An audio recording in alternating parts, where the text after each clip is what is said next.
Come on. It's usually... Hey, there we go. I'll say, and you should have been All excited. right. I just picked one of your boys. I picked your tight end here in the Pinnacle League a minute ago. Which one? Mcdonald. I'm sorry. Hey, I like that kid's athletic profile, man, but we'll get to him. All right, welcome back, everybody. It is Thursday night, August 27th. You are watching another episode of the Devy Hour. I am your host, Brad Menendez, as always, here to talk some fun college Devy conversations with y'all. What up, Shane, over on YouTube? Paul, how we doing tonight, brother? Awesome. Poker went well last night for the first time in, I don't know, 5 months since we decided to stop because we have a bunch that are in that high risk. And finally we decided, yeah, we're starting last night. Jumped up in the points, and next week I get a shot at some money. Look at you. We'll see if it goes well. We'll see if by the end of the night I'm mildly crying. Both of those they're possible. That's why I don't get. How about you? That's why I don't gamble because I went once. I think when I was yeah, I was 19, I think, and I went to Canada once and lost 500-600 bucks. I was like, yep, nope, not gambling again. This is a terrible idea. Like I'm just not good at this. So, but yeah, no, I mean it's been a busy week. You know, trying to get everything ready for the season. You know, we got so much content we're trying to get ready for. I've been working on top tens for redraft and all sorts of redraft focused content. Got a few redraft drafts going on. Got our Pinnacle League draft still going on, and actually tonight's topic I will be touching on one of the guys I just drafted. Although you already showed your disappointment in the pick, but tonight we're going to be talking FSU and Miami for sure. Probably not touching on Florida because I think that will take us over our time. So we'll probably kick Florida to another week, but that's okay. We got plenty of time. But start off news and notes. There's not really anything super newsy to talk about other than Dominic Blaylock, wide receiver, is done for the season, which could very well. I don't remember now, but I don't know that he'll be able. I don't know that he'll come back from this one. He may just go start trying to get ready for the draft after he heals up, but you don't know. What's your take on that? Because I know we just talked about Georgia last week. How does that make you feel? Was he a redshirt freshman last year or a true freshman? I thought I he think was he's a a red shirt. true He could have freshman. been. Yeah, he had the first ACL in what, like December 1st, and now he has a second one Yeah, nine, it's a tough one. 10 months later. He's not overly sizey to for me to sit there and think that he can overcome that much of a loss in speed if he doesn't miraculously come back 100%. I feel for him. Stay in school, Yeah. get your education, move on in life. Well, and if he's one of those guys that can bounce back and he's a hard worker, maybe he becomes a like a Jarvis Landry light where he's kind of a guy that you see trying to make it to the league as a slot guy, but he's not going to have the speed to cover special teams, so he really has to hone his craft. I mean, you could build the story that if he works hard, he can try to make his way back, but that's a tough one. I know, as a sports guy, getting injured, you want to come back because this is what you know, but you got to be smart about it, and at least he's at a good school, get a good education, and if he can't make it back, then at least he can do something with himself outside of that. So, Yeah. so we'll see. It was a rough one. I felt for him when they said it. Cause like, man, that's number 2 for him, and I just I was actually surprised that he was on the practice field because my first thought was, wait, he did something to tear it? Am I thinking of someone else? And then I looked and went, oh, oh, not good, not good. yeah, and I agree. Shane's probably pretty close to accurate on YouTube. He thinks he probably will have to transfer just because the freshmen are going to probably be able to take his job. And think about the talent Georgia has in that wide receiver room. I mean, he might not be Yeah, able to come back to anything. yeah. I don't think you needed the words in the receiver room there either. That phrase or that sentence will still stand. Yeah, no, it's unfortunate for Yeah, him, for but sure. yeah, they bring in low 4 stars as the low end of the class. I know.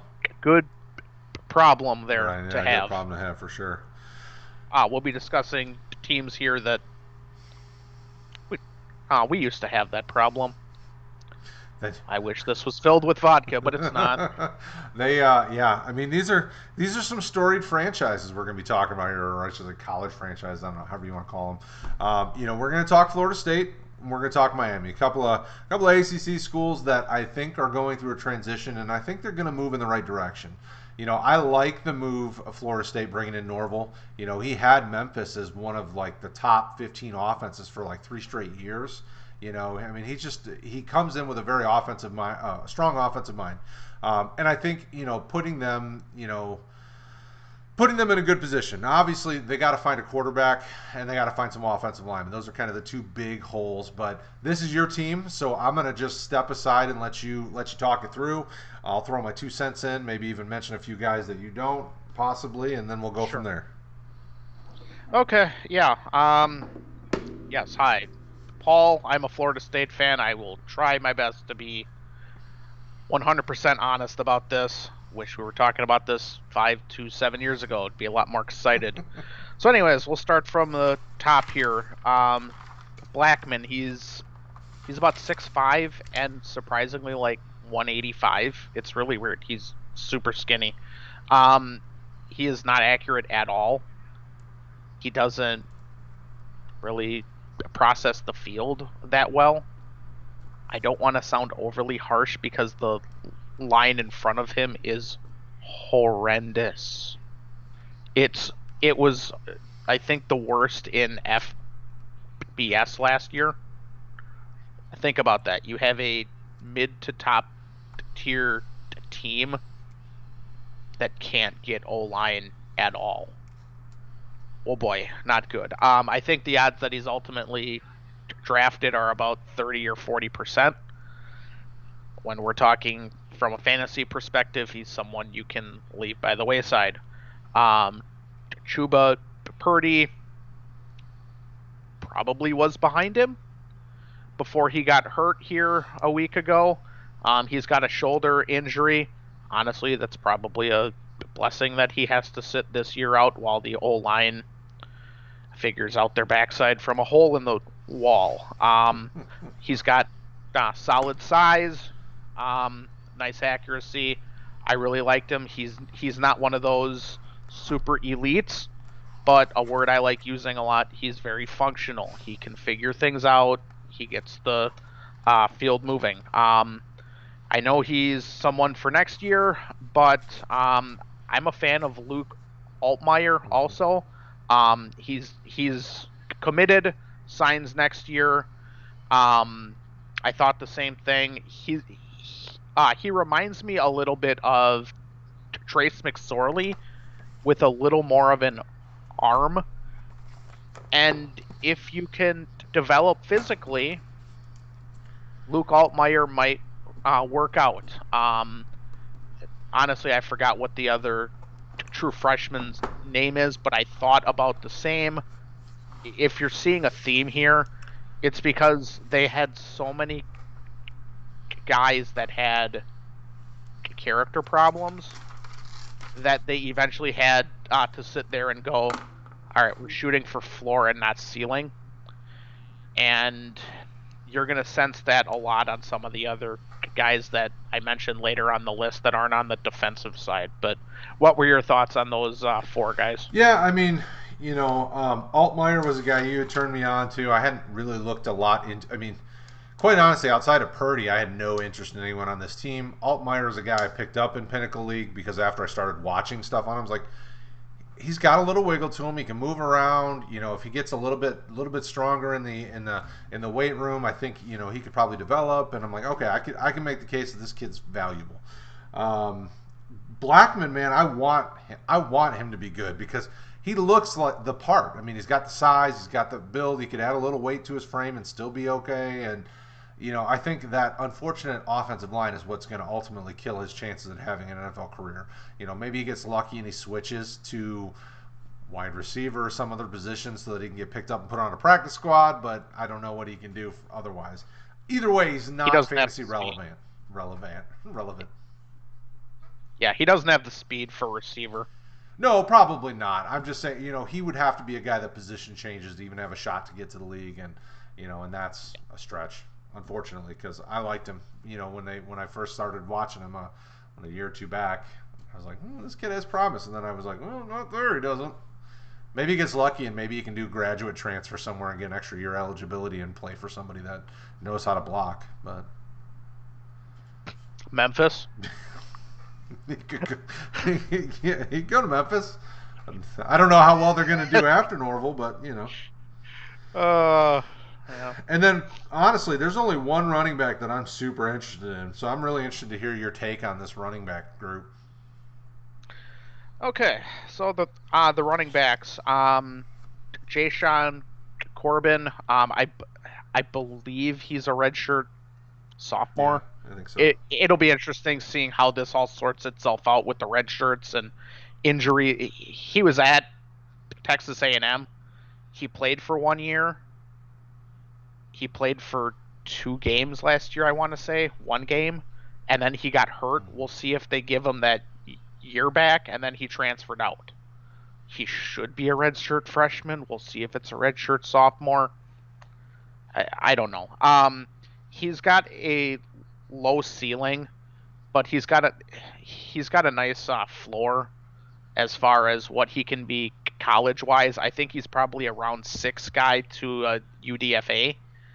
And I think the same about their true freshman. I want to say LeBourne. Lawrence. Oh, I'm about to say.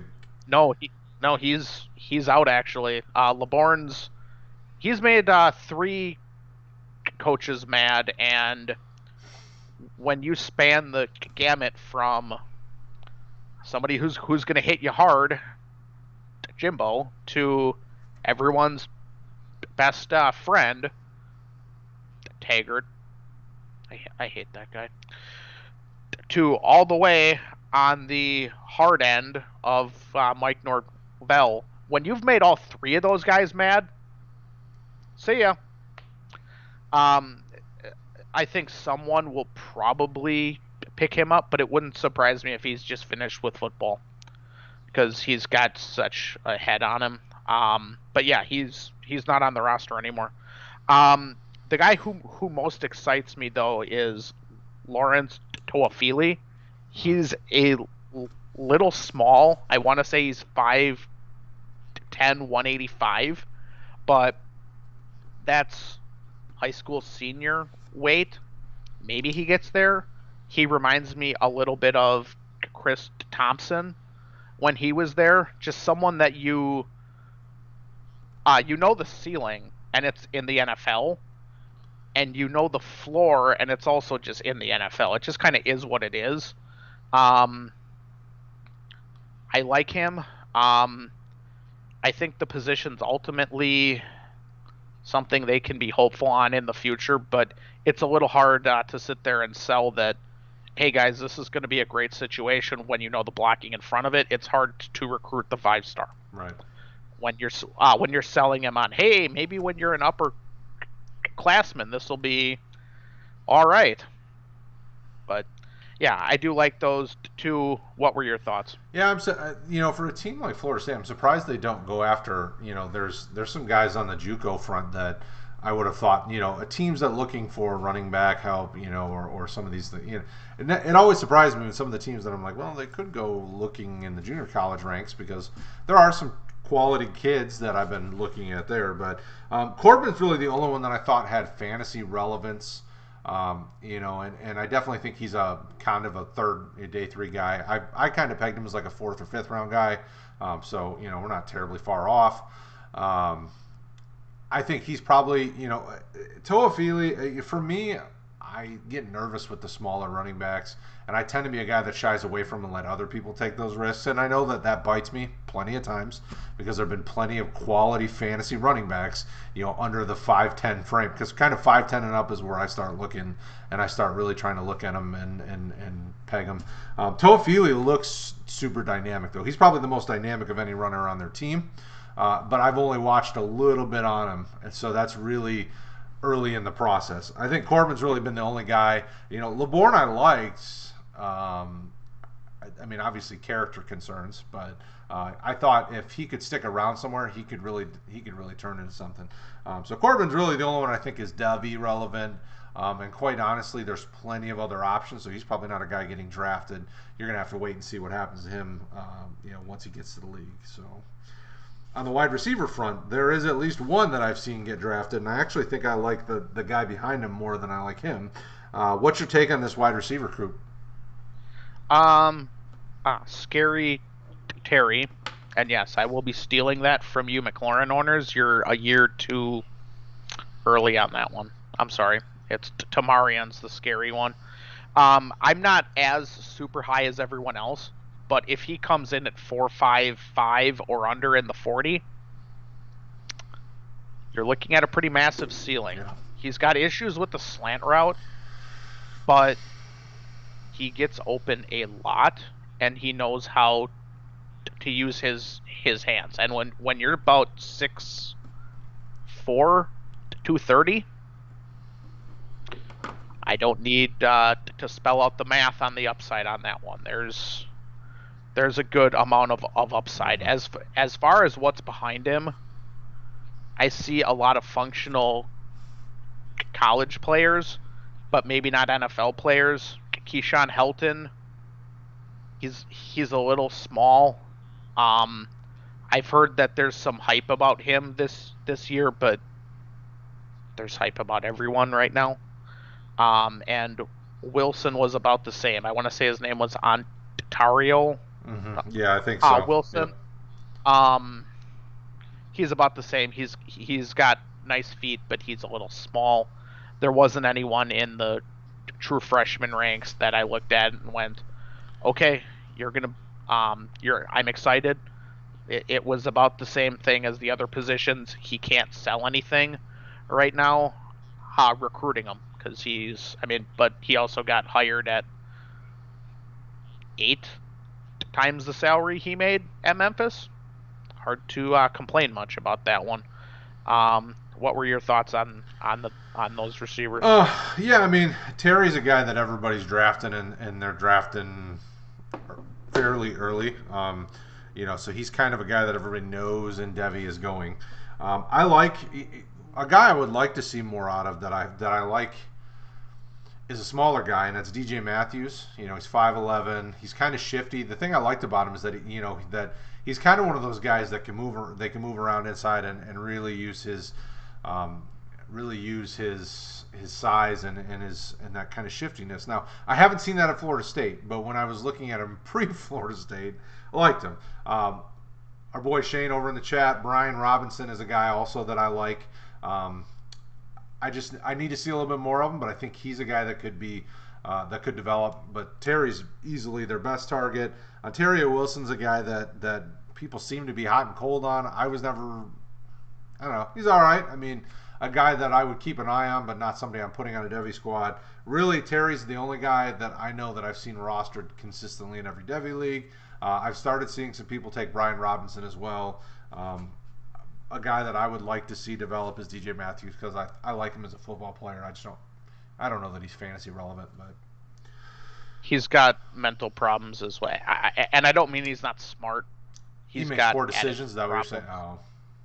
But yeah, see, those things can be fixed, man. Those coaches get through to him.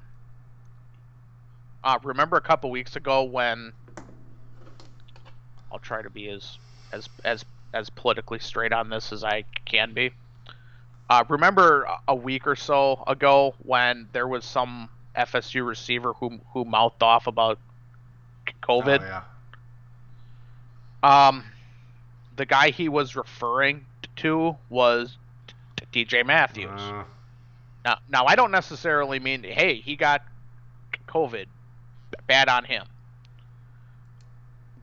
The thing that angered him, that angered the coaches, was the fact that he didn't take it well, and I know the staff before him kind of thought the same thing. And again, if you're heading from the players, hey, everyone's friend, to all right, Red Foreman's in the room, right, and both of them aren't happy with you, that's a problem. I don't think the coaches are the problem. Um, so yes, I did see when he was a sophomore, he was pretty dynamic on kicks, but Matthews is he's out for me. Well, a guy who isn't out for me, who I actually just drafted literally before the show started, Cameron Mcdonald, probably their starting tight end at this point. 6'4". He's got a nice athletic profile.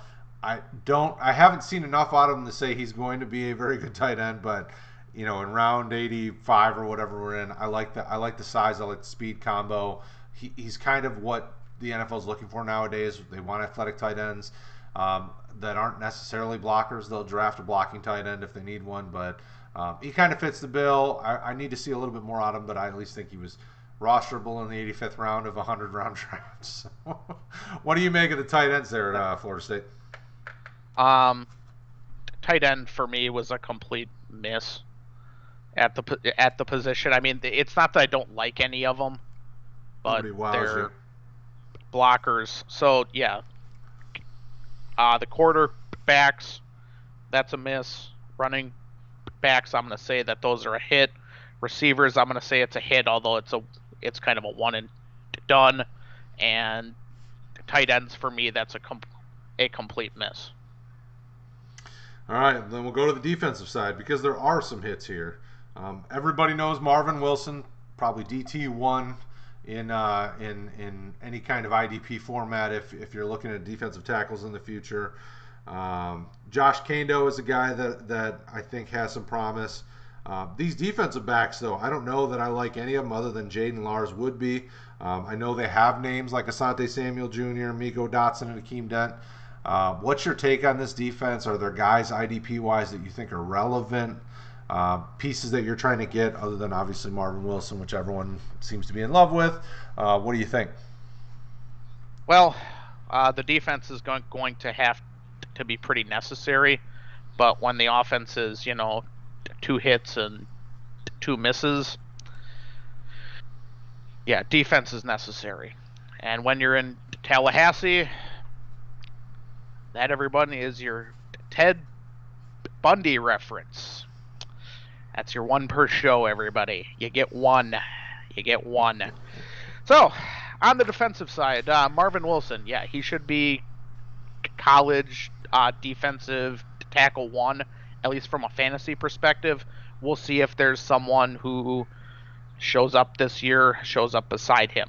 I'm a huge fan of Hamza Nasruddin. He's a strong safety, and probably a strong safety only. I could see him being shifted down and even being a straight up linebacker for somebody. He does have the size for it, especially in this speed era of the NFL. He's just a tackling machine. He's all over the place. Akeem Dent is a hybrid safety who leans more free, but he makes enough tackles that he was a borderline 5 last year, and I think it showed. You could still see it in him. Just they couldn't line up defensively, and when you're the safety, you start looking really foolish if you're a step out of place, and it happened a lot last year. I don't think that the players were all just idiots. There's a reason the coaching staff got replaced. From an actual football perspective, Damari Tate might have been corner 1 this year as a freshman. He's got a super high athletic profile. We'll see if it works out for him. Would-be, I think, is the same. He's almost in the Nasruddin. He's more of a strong safety, and he might actually switch positions. But his athletic ceiling is huge. From an actual football perspective, Corey Durden is probably a 3rd or 4th round selection next year. As far as a tackle, he's not someone that you're interested in for fantasy. Um, the person who I'm interested in the most from a fantasy perspective is probably Amari Gainer. He's all over the field. He's probably a true middle backer. But he's the guy that's got the highest upside from a straight fantasy perspective. I really liked him. He was all over the field last year. But like I said, there were plays that he just ran the wrong way, and I don't think it was him. I think there's a lot. I know for a fact that Woodby is really smart, and when he's out of position, maybe you should just sit there and be like, all right, we're running man every play. You have the talent. You made me fill this up to about here with the vodka last year because of it. How can you be this awful? But I've been speaking for a minute here. I'm going to let you talk. Yeah, I mean, this is kind of the selling point for FSU is their defense. I mean, they tend to have fairly solid defensive players, and for fantasy perspective, I think there's guys at every level that have fantasy relevance. Now we know Devy Leagues, you're not always drafting defensive players. Typically, Devy Leagues aren't deep enough unless you're getting like big names. So most of these guys will not be on Devy rosters, I would think, outside of maybe Gainer, Naziruladin, and Wilson, possibly, but that's a stretch in most cases, I would guess. But there's guys at all three levels that are going to be nice NFL players and fantasy relevant. So I don't argue any of them. I wish there were more at linebacker. Normally, when I was going through the tape and I was looking, I was like, outside of Gainer, I'm just not super excited about really any of the guys. I mean, there's some guys that have a nice athletic profile that could develop into something, but Gainer's only the clear one that I'm watching on tape. I'm like, yeah, this guy's good. He's got it. And then safeties are good. Tate, I think will be interesting to see because I don't know if what's ahead of him, and Samuel and some of the Dotson, some of these guys. I hope they get out of the way and let him just take over because it seems like he's the better corner than anything else they've got on their roster as a, like I said, true freshman. So I guess I should mention Asante Samuel. He's got a high athletic profile. He doesn't have a high Q though. I don't know if the prior coaches destroyed him the same way they destroyed Stanford Samuels. I want to see if he's washed up because it always felt like both of them, if they saw the slant, they were still just on the back foot 2 steps after the slant. And you're just sitting there watching it going, how can you always be behind? You have to be in front somewhere in the especially process, when you've got an NFL dad that's been so good at the position. It's like your dad's probably calling you going, dude, what the heck? Yeah, no, I actually Stanford Samuel's dad made the NFL also, and it just actually I think all three of those two and Patrick Surtain were all at the same high school. Really? They can cover. I don't remember if that was American Heritage or not, but yeah, they had Stanford Samuel's kid, or I'm sorry, Patrick Surtain's kid and Samuels. Asante Samuel, one side and the other in high school. Like,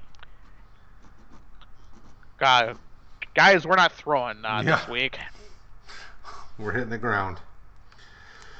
So. Was there anyone else that you wanted to hit on the defense? No, I mean, I think we darn near talked about everybody on the defense. And I don't know, and the nice thing about FSU is I think the best is yet to come with them because they run a very high-powered offense and they have a pretty straightforward 4-3 defense. They're going to create a lot of fantasy-relevant players as long as Norvell gets enough time. He's going to need a few years to kind of get through the muck and fix the offensive line and do some of these things. So I think there's a bright future ahead for FSU as long as they stay the course. They got a good staff, and I think and FSU. I mean, truth be told, when I was playing high school ball, Michigan and FSU were the only two schools I had any interest in playing for. I mean, like that, and that actually had any opportunity, before I got hurt, had any opportunity to play for. Like I've always thought FSU was a good school, was a good place to go. So I think they can return to that in time. The other team, they always. It's a lot of fun. I didn't actually tour the school. I got hurt before I could go down there and take a visit, but. But yeah, I will say if you're between the ages of 17 to 23, FSU takes care of you. I'll just leave it there. I'll let your imagination go. Fair enough. Well, we're going to another place that Will Smith tells me is fun, and that's Miami. An interest. But the players don't play there. Oh wait, that's a Jay-Z song. Never mind. My 1998 rap references are off. I'm a heavy metal fan. Whoops. I like it all, but I like a little bit of everything, and I like Miami as well. They've got a little bit to like. They also have a little bit to not like. So Manny Diaz, the coach, they run a fairly straightforward pro-style offense and a pretty straightforward 4-3 defense. They have some high-end talent in Gregory Rousseau, although he's not going to be there anymore because he's obviously turning pro. The interesting thing to me is I was listening to Move the Sticks podcast. I really like that podcast. I love listening to it. Interesting things they talk about. They actually were talking about Rousseau one of the last couple episodes, and a lot of the NFL guys, at least from what they're hearing, aren't really sure how to take him because he just converted to defensive end in the last year or two, and he was just, his stats were off the charts last year, and kind of how they moved him around. So I still think he's probably a top 10 to 15 pick, and he's a guy that I've taken anywhere I can get him in Devy because he just looks ridiculous, and he's still learning the position. But on the offensive side, we've got some names to talk about. De'Aaron King, some people are big fans of. I'm not the hugest fan of. They've got a lot of different pieces to talk about. So we'll start offense, go defensive, wrap this thing up. What do you think about the quarterback groups in Miami? Is there anyone outside of King? And then kind of give me your take on King. There's no one here I'm interested in, and that includes King. He's just not an NFL thrower, and Perry is the Miami version of Blackman. He's got the size, nothing else, but there are times he doesn't function decision making wise, and his arm is below average. I'll be nice. Were you interested in either one of them? Because No, not really. I mean, the NFL is going to look, and I'm sure they'll take a hard look at De'Aaron King. But I don't see accuracy. I don't see good decision making. I mean, he's very gadgety. When he come from Houston, and when he transferred over, I just don't. There's not really a lot that I like about him. He's a very athletic kid, but unless he's switching positions, he's another one like some of these other guys. Unless he's switching positions, I just don't see it. He's not fantasy relevant to me, at least. They do have one fantasy relevant running back that I want, and I think I've gotten a couple shares of him. That's Don Chaney Jr. Are there any other running backs that you're interested in? And I know I'm almost certain you like Chaney as well. I think you might even have him in our league. But I had him as my freshman RB 2 or 3. It kind of depended. I don't know if I straight ranked him out, but I remember thinking there's the Texas Robinson. Bijan Robinson, and then there was Chaney, and I almost kind of liked Chaney more. But once I saw everyone else liked Robinson up here also, and I saw everyone else liked Chaney down here, and I liked him here, it's like, well, I'm going to own some shares of this guy. Ultimately, it didn't work out in any of the leagues just because they weren't deep enough for me, but he's got a lot of speed, and it's functional speed, not that Lingard legs are 8 feet in the air and they're flying all over the place. That's not functional speed. But Cameron Harris, we should mention, he might make the league. He's a little slow, but I thought the same thing about Dallas the year before, and he went in round 4 or 5. But we should mention him just because we're hitting on Miami.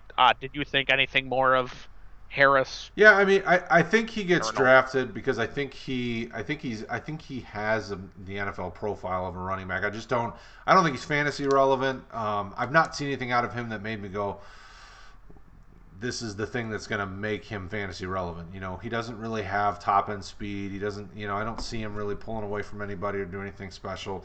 Cheney's really the only running back that I've had interest in. I think I've only gotten a couple shares of him. But he is, I mean, he's a beast. Like that, I like everything about him.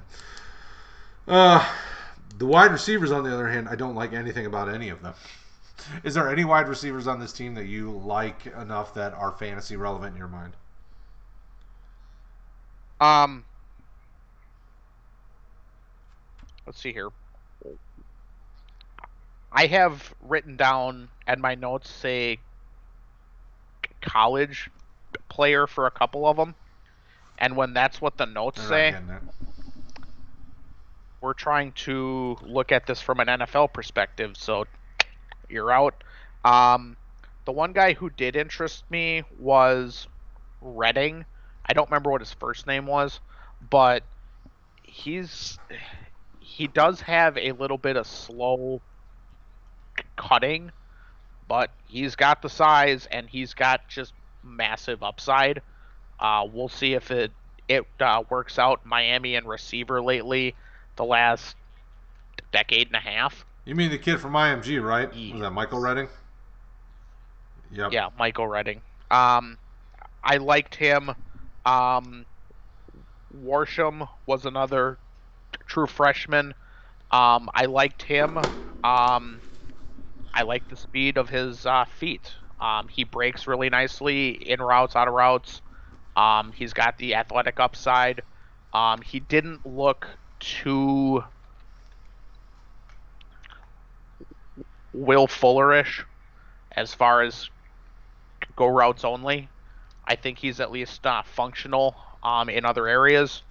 But what were your thoughts on the true freshman there? Yeah, I think Redding will probably be the most promising of the group. I like his size speed combo. Obviously I don't know his specific numbers, but he, at least on tape, the bit that I've seen, he's probably the most interesting of them. None of them have wowed me enough that I'm willing to take a chance on him yet. I need to see more before I really start to buy in. Yeah, they didn't have anyone not a true freshman who I was even mildly interested in.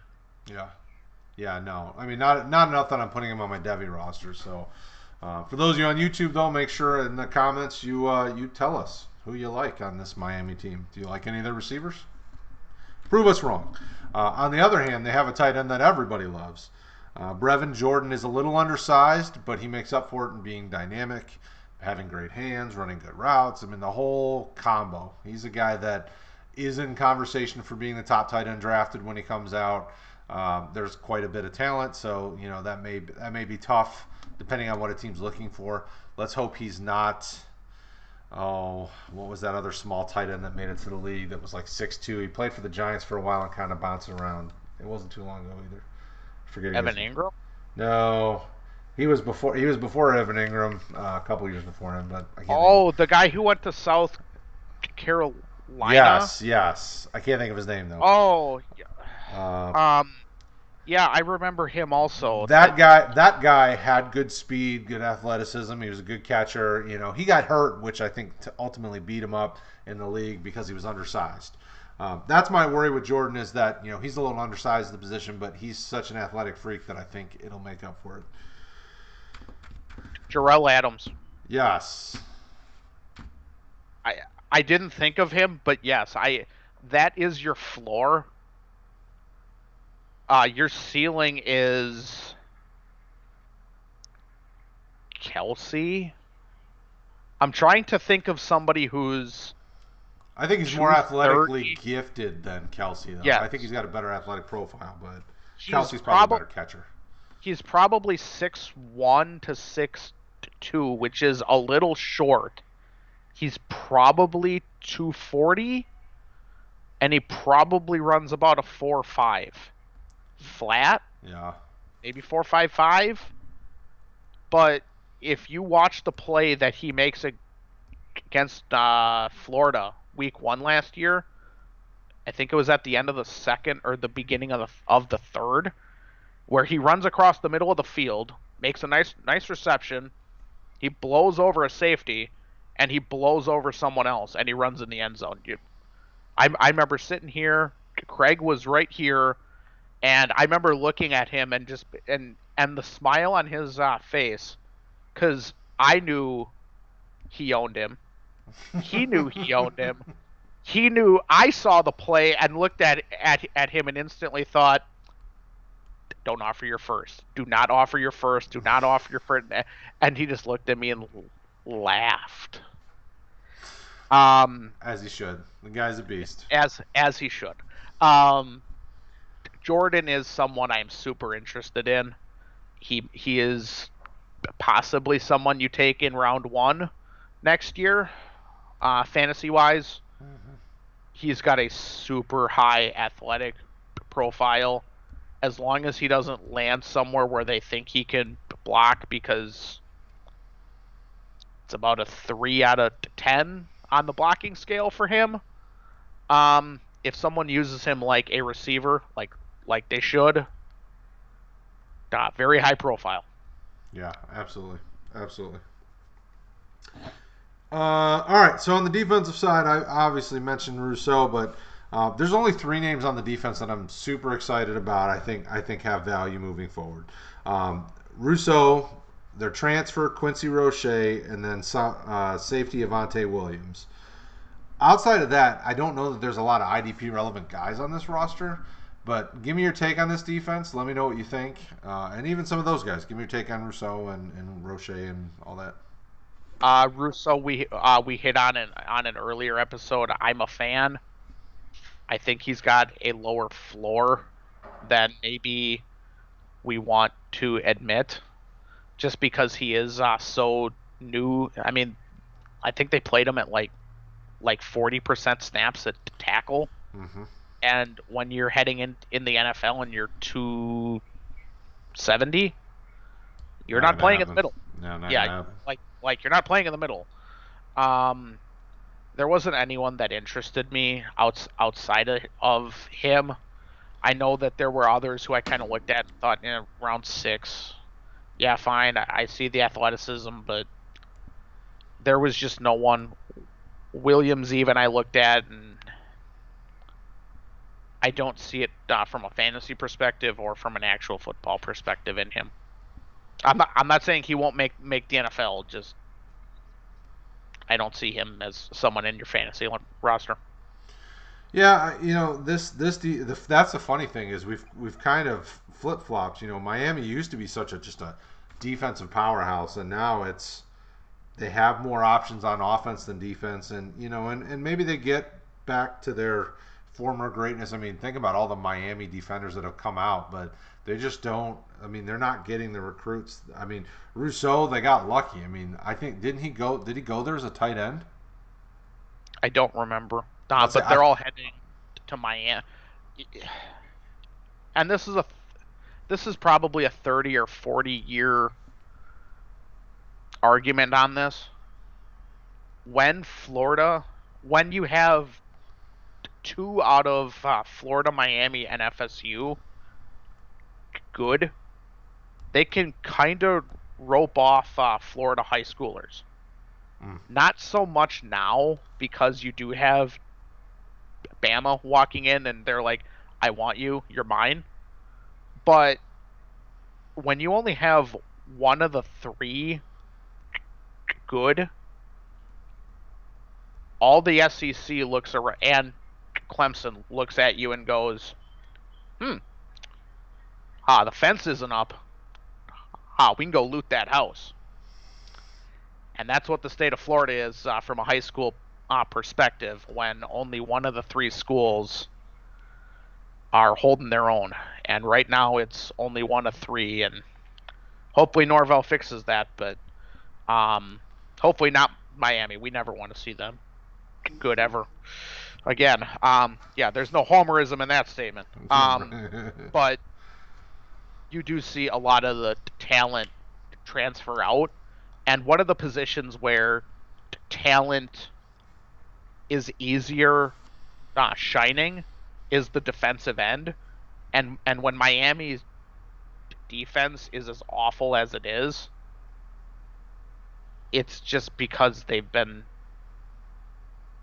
below their own threshold level for quite some time now. 20 years. I Yeah, mean, I'd say. the last good Miami team was what, 02? The team that should have won the national championship, but the refs screwed them. That was the last one that was good. Other than that, it's just been, well, yeah, and it's just not showing. And the defense that you're looking at is the product of decades of not working very hard. Malpractice. Malpractice. Yeah. Letting their name try to get players, and that doesn't work that way. I mean, you've got to recruit, and you got to recruit hard, especially down there. I mean, yeah. Even think about in the state. UCF. I mean, people don't talk about them enough because that is just. They win. Obviously they're not a big name school, but the only reason that UCF, and I don't mean to diminish UCF, because even I think back in 07, USF was ranked second once. The only reason you see a UCF or a USF good is because when that happens, there's only one of the three majors holding serve. Back in 07, Florida was, I think they won the national that year. Miami was horrible. FSU was horrible. You see the UCF run. You've kind of seen a switch from FSU being awesome to Florida. And the only reason they can figure it out is because of the, as you said, malpractice of two of the big three. If they can figure it out, they steal all that other talent that USF and UCF end up at. Even FAU, they look mildly functional. Yep. FIU beat Miami last year. Was one of the few things I laughed at about college football last year, but it's the same thing. If you have the big schools that have figured it out, the other ones in the state suffer, and vice versa. Yeah. So I know that's a long-winded answer, but that's why Miami's defense is not good. Well, hopefully, I'm not a huge Diaz fan, or Diaz, or however you pronounce it. I don't know that this staff is really going to be able to turn it around either way, which is unfortunate because there are some pieces there. All right. So as we wrap it up, are there any other comments, final thoughts? This is your backyard team wise. I'll let you close it out. Mike Norvell. Whenever you can make whenever you can make a P5 that has Riley Ferguson at least made the NFL, the guy who's playing this year might make the NFL. You have a top 30 or 40 Devy selection in Coxie and Gainwell. Whenever you can switch him from Memphis to someone with clout, 3-4 years from now, look out. The next 3 years might they might be rough. It might be injured Brad and fat me blocking for him. Not good. I think Florida actually will hit them next week, but yeah, Miami, I don't see them turning it around. FSU, I can see them because FSU's top has always been higher than Miami's, other than 01 and Florida's. When FSU is awesome, they can compete with anyone. I can't say the same for the others in the state, but that might be wishful thinking on my behalf. I hope not, but we'll see. So Homerism shining through. No, Florida's. I've always been an FSU fan. I think they're, they've always been a solid school, and and they produce talent. So, well, thank you guys for hanging out with us tonight. Those that have been on YouTube and in Facebook and all the places that you watch us. Make sure you check out all of our other live streams. If you're on YouTube and you haven't liked and subscribed, what's wrong with you? Hit that notification icon. You can stay up to date. You'll see Paul and I on Monday nights with Craig. You'll see us on Thursday nights together with whomever guests I bring on. We got a Tuesday night, Wednesday night. We talk Dynasty and Redraft, and then during the season we do DFS on Fridays. And on Sunday mornings, Rick's going live and helping you set your lineups. We do, Roto Heat does a lot. We do a lot with a little. We got guys that work hard and are passionate about fantasy, and we do our best to try to help you guys. So show some love. Go to rotoheat.com. Subscribe to this podcast and tell all your friends about it. And until